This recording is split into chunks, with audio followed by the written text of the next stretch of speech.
Weird that there's not a table in front of us. Yeah. It's actually probably better. It's probably like better posture and stuff. Probably. Both, it's like your body languages are one off. Like one of you's moving while the other one's not, because you talk with your hands all the time. Yeah. So like when she's sitting still, you're moving. So like let me just don't like look so posed, but okay, that's not what I was going for, but that'll do, I guess. I can take more from the side, but I like that one. I like it. A really good one. That's funny. Kind of forgot I was wearing holy jeans. Does that matter? No. Okay. Month 2, we're establishing a dress code. Yeah. Suits every day.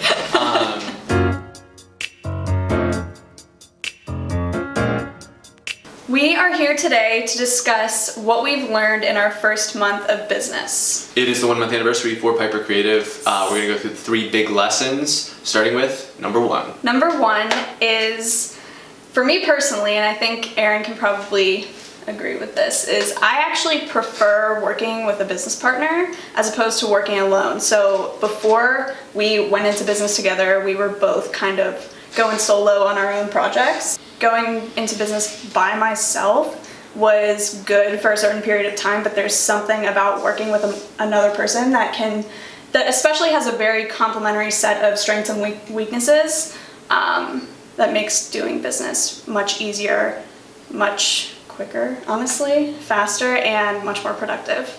Yeah, it's almost like breaking that saying, if you want to go fast, go alone, go far, go together, because I feel like we're going faster together because I'm in some ways freed up to not even worry about all the things that you're fantastic at, the aesthetics, the creative stuff. I can just kind of hand off to you, which opens up more time for me to not only be in the business development phase, but also highlight her skills. It's I think a lot of people struggle with the look at me, it's all about me, I'm amazing, you should buy me. Whereas I can kind of say, and we've done this. Yeah, we do this all the time now. She's a badass. I basically get to sell her skill set to people, and that, people will laugh at that, or people will engage with that, and it makes it so much easier to get our first couple clients. And I think maybe that's another, I don't know precisely how much detail we're going to go into in this video, but we have signed multiple clients within 1 month. It is possible. Revenues are going to be coming in. It's not breaking the bank. We're not balling, but the business is actually off the ground in 1 month, which is another thing. It's possible. Yeah.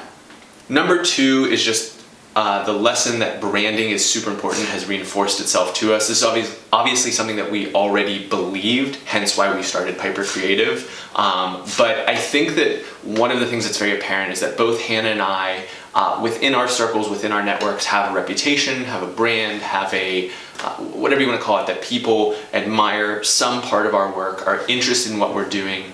And when we came to the market with these very specific 3 offerings, once people understood what they entailed, what the pricing was, the sales process already started on second base, because they'd either seen, Hannah's fantastic Instagram account, or they'd seen or listened to my podcast or other projects that we'd worked on together.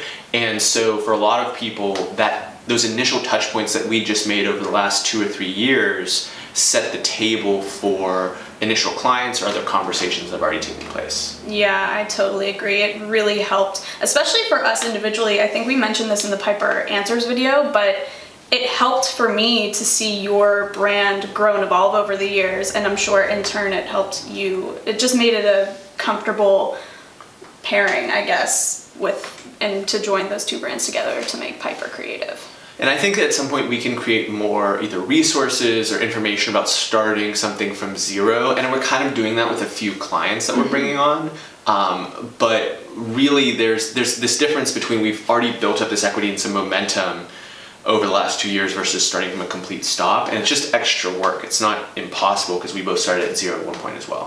Third lesson that we've learned in month 1 of our business is how to, going forward, make every pitch easy to accept for our potential clients. So we've noticed, just sitting down with some of the people that we are going to be working with in the future, that some of them automatically get what we do right away, but other times it takes a little bit more time to warm them up to the idea of, okay, so we can document this process for you. We can build you a podcast that down the road will be very beneficial. It's just, we need to, I think, going forward, better prepare ourselves to make each of our pitches personalized and more attractive to the specific client.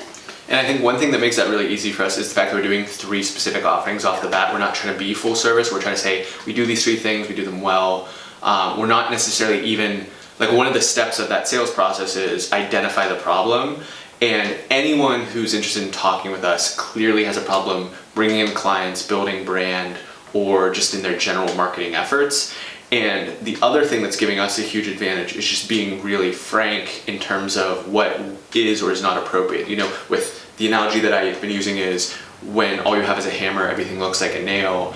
And so some people have actually come to us saying, hey, I want a podcast. And we've in turn said back to them, you're in startup mode, you need short-term ROI. With your own business, we're talking about getting a brand from zero into something. And the podcast is not the best place to do that. Like, in hindsight, for my own brand, I don't know if starting with a podcast was the smartest thing to do, but that experience and that knowledge has informed me and allowed me to tailor the pitch to really help give people what they need. And that's a big part of just taking objections off the table and building trust with your clients as well, because you're doing something that is in no way, shape, or form guaranteed. I mean, we're guaranteeing that the content will be made and that it will happen so many times a month and that will bill you, but the exact amount of engagements or impressions or feedback is not something that you can explicitly predict. So we have to build trust in other ways, saying, this is better than that because of our experience, because of what the data is telling us.